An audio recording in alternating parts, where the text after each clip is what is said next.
Welcome to An Honorable Profession, a podcast giving America hope since 2018. I'm Ryan Coonerty. Along with Debbie Cox Bolton of the New Deal, I'm lucky enough to be your co-host.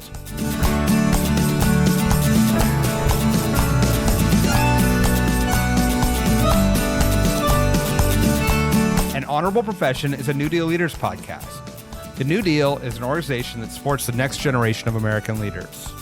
From attorneys generals, to state senators, to mayors, to school board members, these are the people that are pushing policies and politics that will respond to climate change, rebuild our economy, address racial injustice, and restore our democracy. These are incredibly talented people who have dedicated themselves to public service when their country and their communities needed it the most. Check out newdealleaders.org to see what I'm talking about. Today I talked to Florida State Representative Lindsay Cross. For decades, she worked as an environmental scientist, championing wetlands and protecting endangered species. Then she fought her way into the Florida State Legislature, and we talked about those efforts to continue conservation, engage in disaster relief, and do sensible housing and development. We talk about how scientists can do a better job of influencing public policy and how the Democrats can move into the majority in Florida again. Enjoy.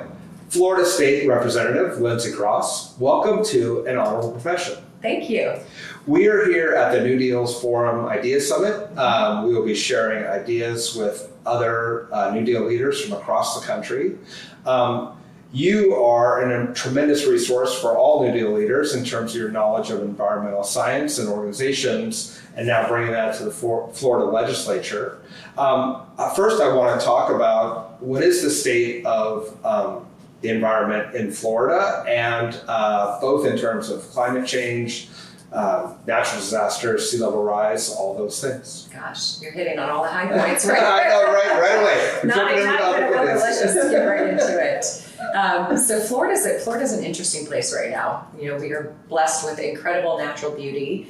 There are a lot of things to be proud of in Florida. We've been some of the leaders in terms of water policy early on and conservation, but I think in recent years we've started to backslide.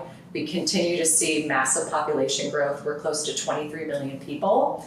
And this year we just passed a policy that I voted against, debated strongly against, that would make it easier to impact wetlands in places where we have very few of them and recreate them in places that could be tens or hundreds of miles away from the impacts. So there's been just this real focus on letting development happen wherever the developers want it, instead of doing it in a more strategic and forward-looking way. That's a concern that I've had. We also have a lot of infrastructure that's aging, and we've seen spills, wastewater spills, things that are happening in correlation with storms and natural disasters, but just things that happen when you don't put the investments into replacing 50 or 100-year pipes. And I've seen a pushback in recent years in being more collaborative with our cities and our counties and trying to support those upgrades, really making things punitive. So if you have a spill, you're just paying more fines, but you're never really helping them to address their problem. So that's an issue I've seen. There's sometimes money that's thrown at problems, but we don't have the policies in place, for example, to reduce the amount of pollution going into water bodies to begin with. We do a lot of things that are reactionary when we see things like red tide or manatee deaths because we're losing seagrass. And so we're putting money into, innovative technologies that are really meant for a very small water body or in a test situation, rather than being aggressive at reducing pollution. And so I think while everyone wants to have a clean and healthy environment, we're not always addressing it the right way. And, Florida was once the purplest of purple states that decided all of our presidential elections.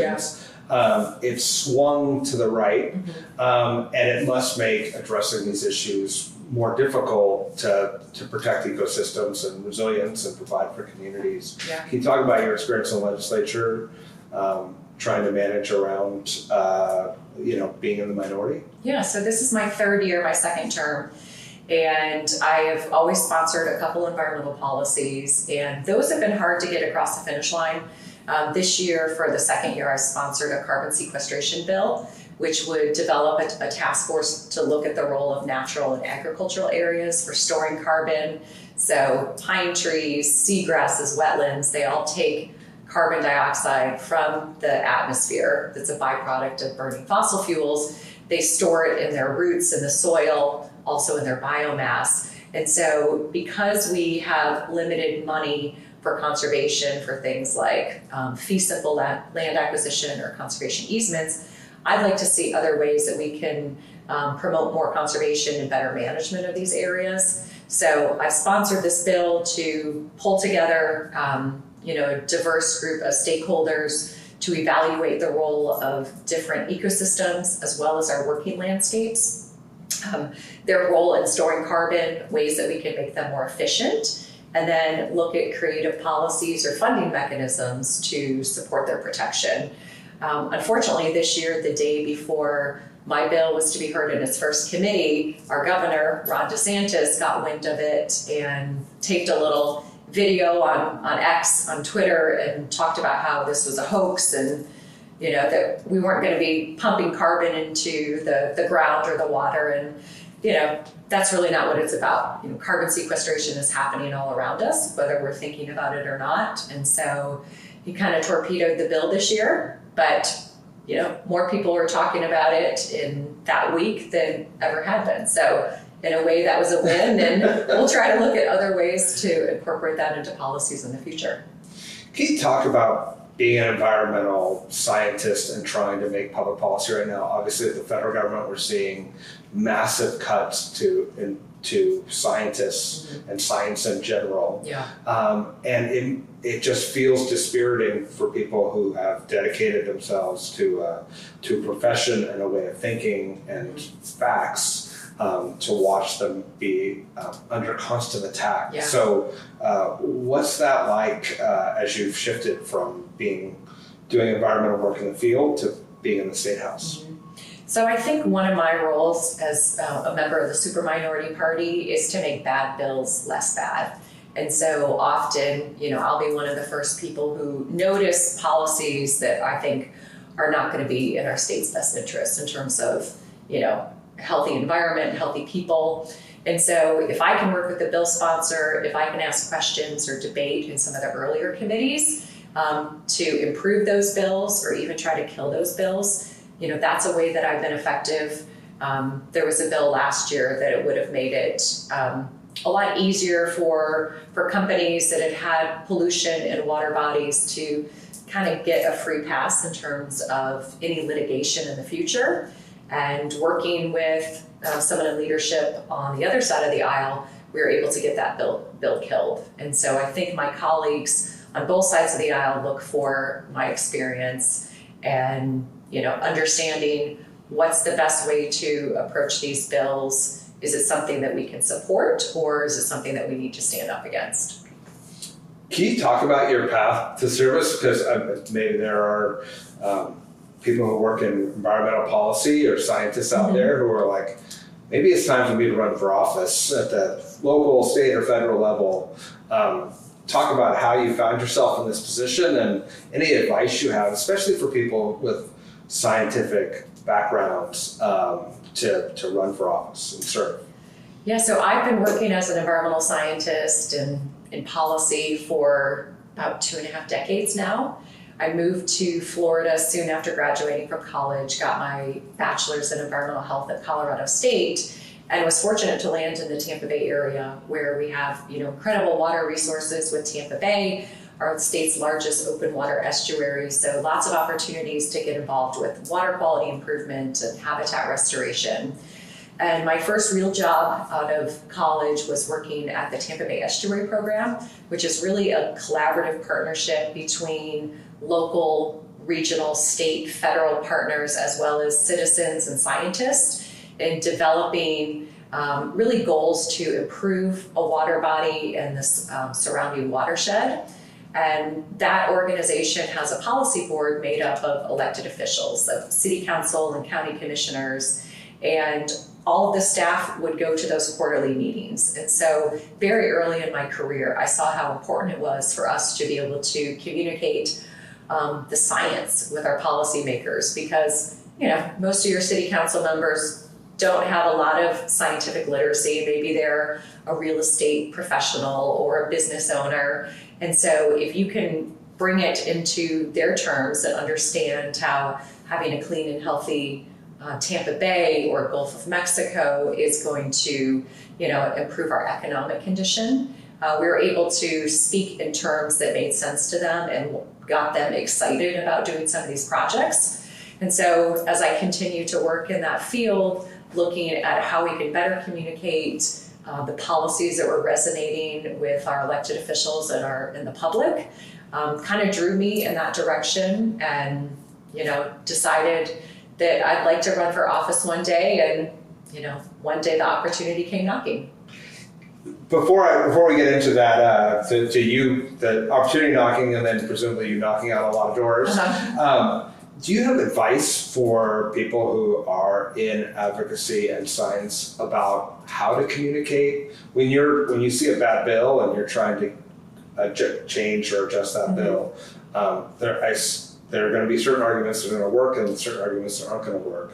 What's your advice for people trying to shift policy, especially in the environmental field? I think, you know, this business is so much about relationships, and for whether you're an individual or you're working with an organization, having, you know, long-standing relationships with your elected official, developing a level of trust.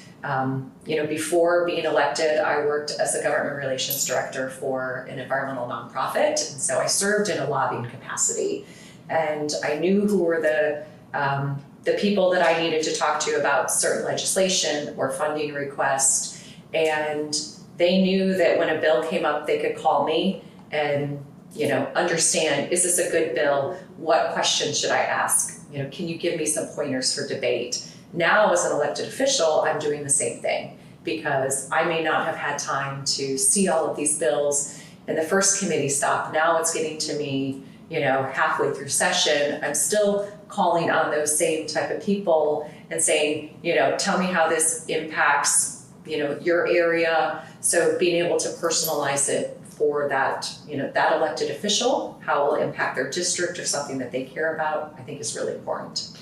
I gotta say, I think that's incredibly good advice, because oftentimes folks who are coming from a scientific background will, like, you're an elected official, you got 50 things going on, and they'll present you like a 50-page report. Yeah. Well, this is the work. Just do this. And it's like, you have to interpret it for me. You have to make it easier for, not only for me to understand, but more importantly for me to communicate to my colleagues or the public.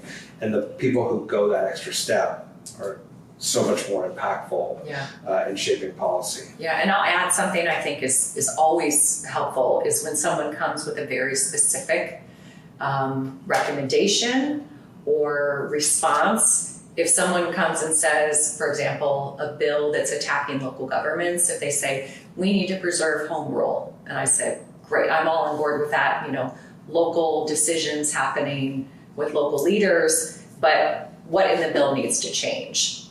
Because I can't go to the bill sponsor and say, we need to protect home rule. I need to know on line 241, we need to change this, you know, shall to a may, and we need to remove this part of the bill and insert this language instead. Like, if you can get into that level of detail, you're gonna make it so much easier to be successful. But that takes, you know, experience getting into reading statutes, kind of becoming comfortable with that. But if you're able to do that, I think you can get a lot accomplished. Absolutely.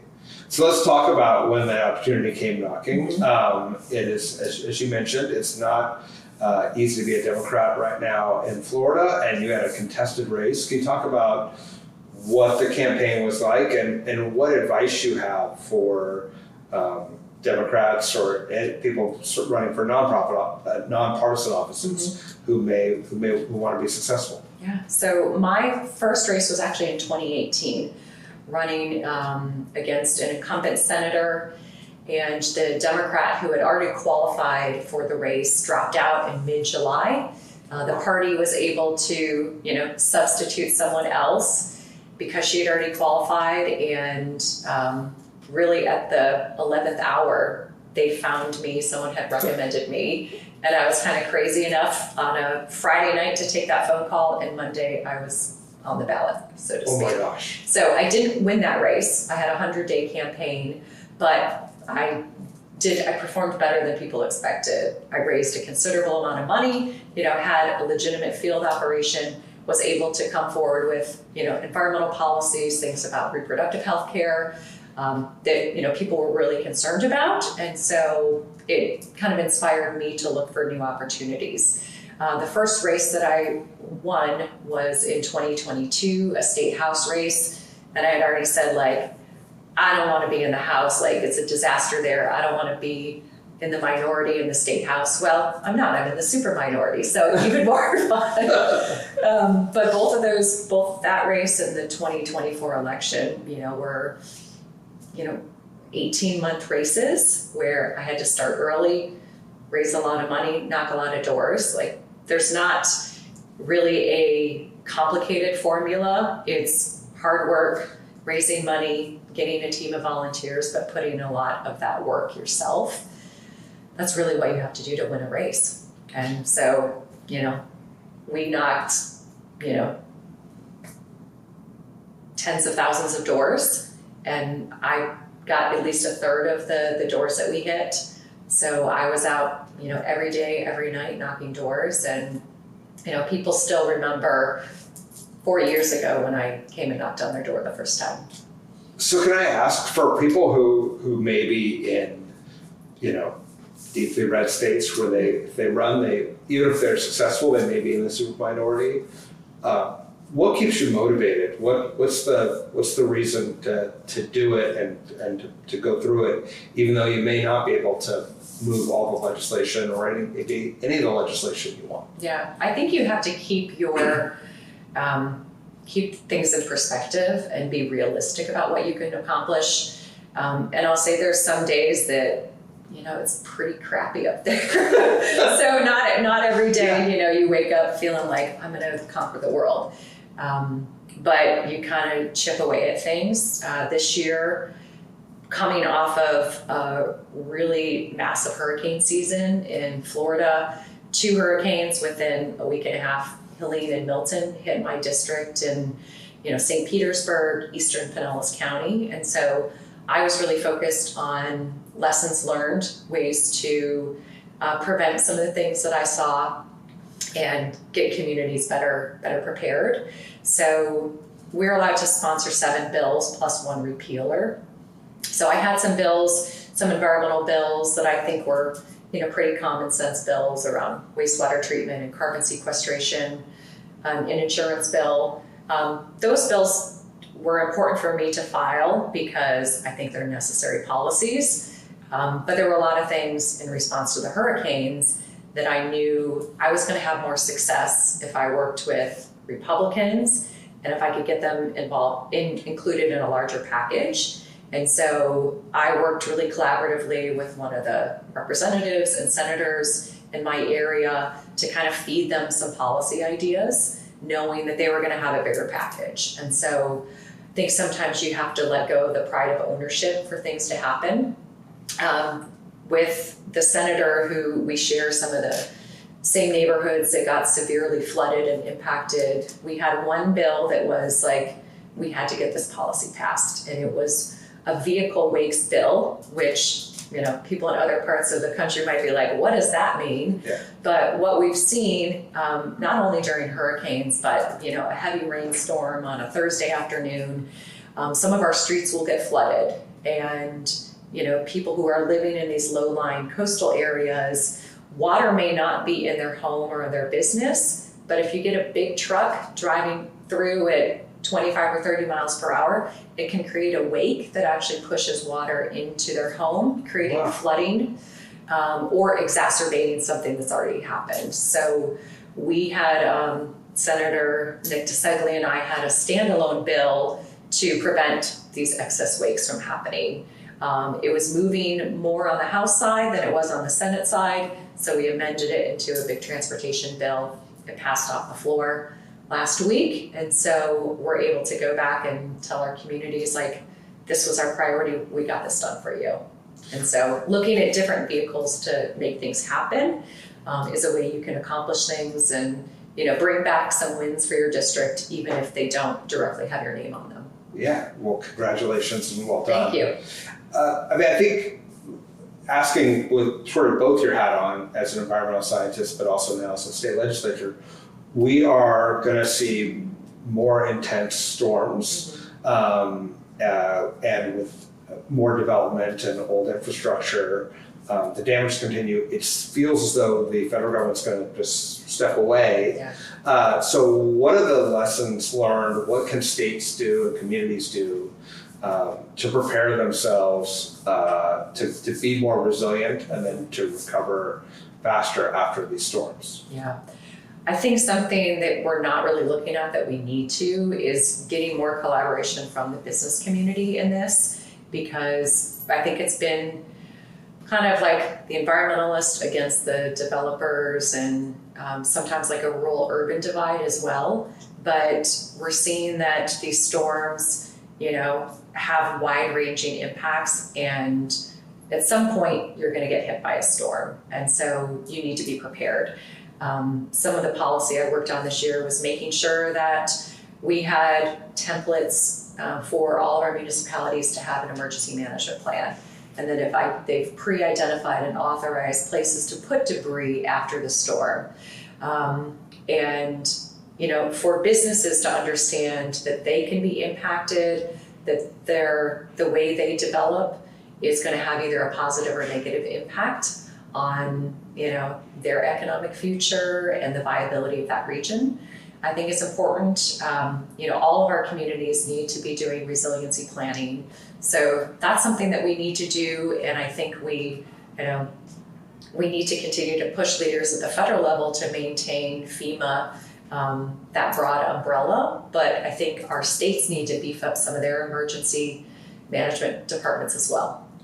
And I thought one of the smart ideas that you had, which was also, if you have a storm in and around election time and people are just dispersed and displaced, ensuring that they can still participate in the democracy of their community. Can you talk about that effort and why you think it's important?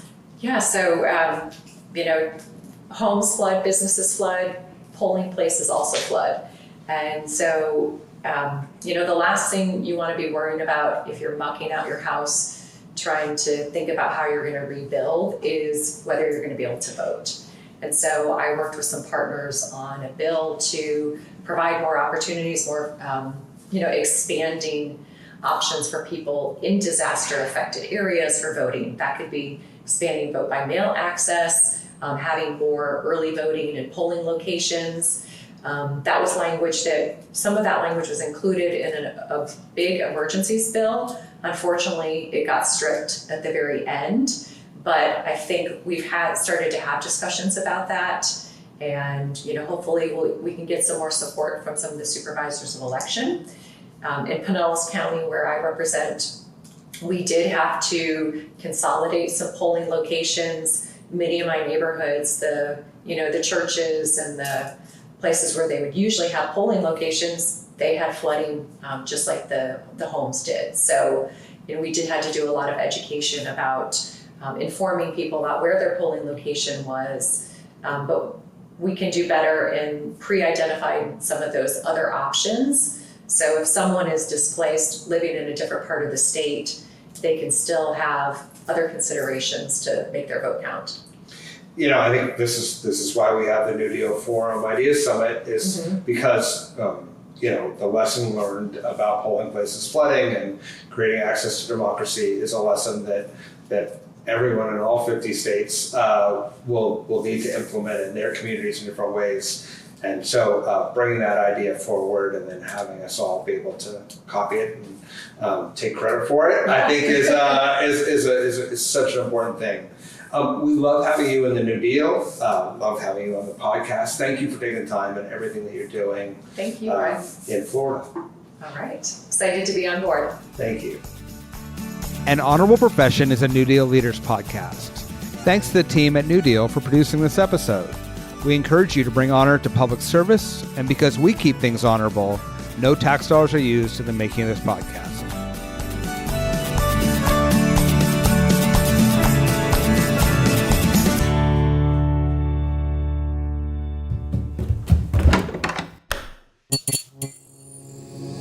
This podcast is part of the Democracy Group,